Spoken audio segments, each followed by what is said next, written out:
I'm Kristen, this is my husband Colby, and our son Cole. I work as a makeup artist, but love all things garden, and just recently became the owner of some baby chicks. I made this channel as a collective space to share all the things I'm into. If you're into some simple gardening, beauty, and mom stuff, then subscribe and enjoy.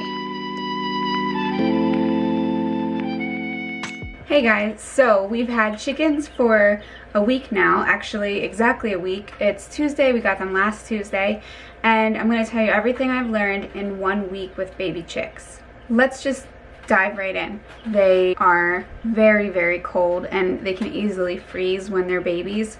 So you have to get a heat lamp, which I'm sure if you're looking into getting chicks, it's one of the first things you read. I think you keep it at 95 degrees in there, so get a thermometer as well. You raise it up so it's 5 degrees cooler every week that they're alive until you put them outside. Okay, pause me talking and we'll just watch me taking the chicks out of the cage for a moment so that I could clean their brooder. I left out a couple important details. So number one, I wanted to let you guys know that you do need to have water for the chickies, and you need to dip their little beaks in the water when you first get them as you're putting them in the brooder.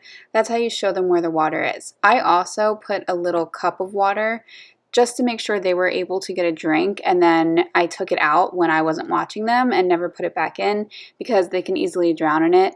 And by that point, they had realized sort of what water was and where it was. Another thing is the food. So when you first put them in the brooder, I actually put down some paper towels and I put the food scattered on the paper towels so that they can see it. And once they learned what the food was, then I took the paper towels out and I let them just use the food feeder. I just wanted to make sure that I didn't leave any details out that I think would be helpful. And I think those are some really important details when you first get your baby chicks. It's how you set up the brooder and how you introduce them to it. We had a nice coop set up. I'll insert that here. And the chickies were really happy in it, and it was like the perfect amount of space. But this was another shocker to me. Within 1 week, I felt like they were outgrowing that, and I really didn't see a lot online about a brooder that was not for super baby chicks. And after that, it seemed like it went straight to a chicken coop.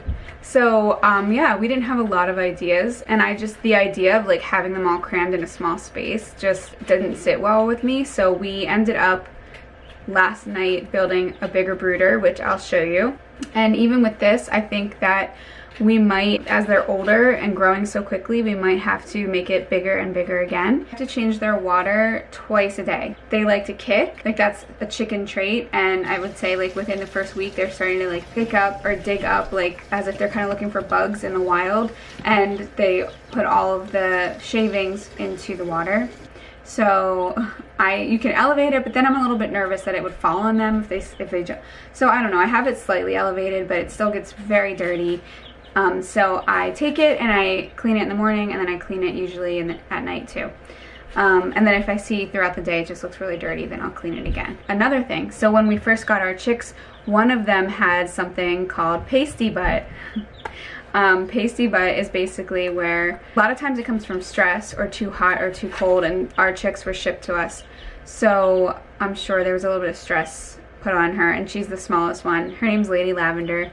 She's the cute little gray one, and she's a Lavender Orpington. But I literally had to sit there and hold her little butt in the air and try to wipe the poop off, which gets so stuck and hard. It was not an easy task. And then they say put a little Vaseline like on the fur right underneath her tush, so that when she poops it doesn't get stuck to the other poop, and it just kind of, yeah. So anyway, we got through that together, and then another one had it, but not as bad. It was much, much easier. But that's another thing, you might have to wipe some baby chickens' tushies. So far the smell has not been bad, even though they do poop a lot. We have them in the back corner of our downstairs living room, which is like, we have a rancher, so it's kind of chilly, like a basement. And I keep a heater on the whole time, just like generally in the room. I'll show you the setup now. So yeah, I just kind of have this heater going all the time just to make the room not as cold as it usually is, because right now it's about 40 degrees outside. It's actually pretty chilly.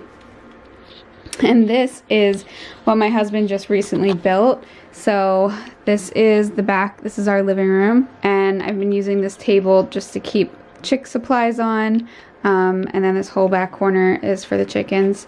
And this was cornhole tables that he built before, and he does plan to use them again, but he's protected them with plastic and cardboard all around them. So actually pretty smart.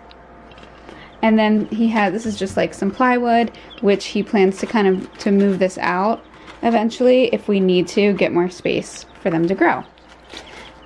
And our lamp happens to be hanging from a hook that we had for a plant. So here's the brooder that as it is now, and I just wanted to give them some more space so they don't peck at each other, because they were definitely getting bored in there, and like I said, like the poop was just filling up so quickly, although this one's going to be a lot harder to change because there's just like a lot more space. But yeah, as you can see, they have feathers now, so they're learning to like flap around a little bit, and this is really nice because they can stretch their wings and kind of fly around here and there. So I don't know if this height will be good when they are teenagers. I'm hoping that it'll be warm enough outside. I was going to say when they get a little bit older, I'm hoping they're not able to fly out of this, but we'll probably just have to cover it with something if they can. Okay, so this is the chick feeder that I got, and I'm not sure if I'm going to need a bigger one again as they get older, but for now it works well. They go through I think I'm going to need a bigger one because they go through so much. Like, we filled that last night and the whole jar is empty. So that's another thing actually that I learned. We went through an entire bag of this in 1 week. Now a lot of it they kind of kick up on the floor, and then see how it's kind of all around. They don't eat it as much when it's on the floor for some reason, but and this is the water. But yeah, it's a lot of food that they go through. So in 1 week I have wiped 2 baby chicks' heinies. We already changed to a new brooder, and they already have tons of feathers and are starting to flap around. So that is 1 week with these chicks. So who knows what we're in for when we get to like week 4 and 5. Again, I can't wait to let them scratch outside. 2 things that you've probably read if you're looking into getting chickens: they need grit, but what I've read is they're okay with the chick feed right now. When they get a little older, around 2 weeks, I'm going to add some of this chick grit that I bought, because that's what it says on the bag, 2 weeks. They're eating just complete chick food. They don't really need it, but I want to give them like some treats. Like I found a couple little bugs outside or something like that, and then I want to put that in there because it's just fun to give them, and that's when they need it, is when they're eating something else other than their chick food. So I would say that's everything that I've learned so far. They're really fun, they're really cute, and I'm just hoping that this progresses amazingly and in a relaxed way and everything goes well. And one thing that everybody says is how quickly they change. I knew that, but I don't think I thought they would change so dramatically within a week. So here is a video of the chicks a couple days after we got them. So they were maybe 3 or 4 days old here, and then I will insert some footage now of them a week later, so you can see that they're just looking so much more like chickens. And very soon, I think by the end of this week, they're going to be going through their teenage years, which is really a hilarious look, so I'll show you that as well. So that's been week 1 with chicks. I hope you liked this video. I can hear my son going crazy upstairs. It's time to put him to sleep, and I'll come back with week 2 with chicks. So thank you for watching everything I learned in 1 week with baby chicks. If you like these types of videos, then give me a thumbs up so I know, and I'll continue making more. If you have any questions, leave them in the comments, and don't forget to subscribe. See you next time.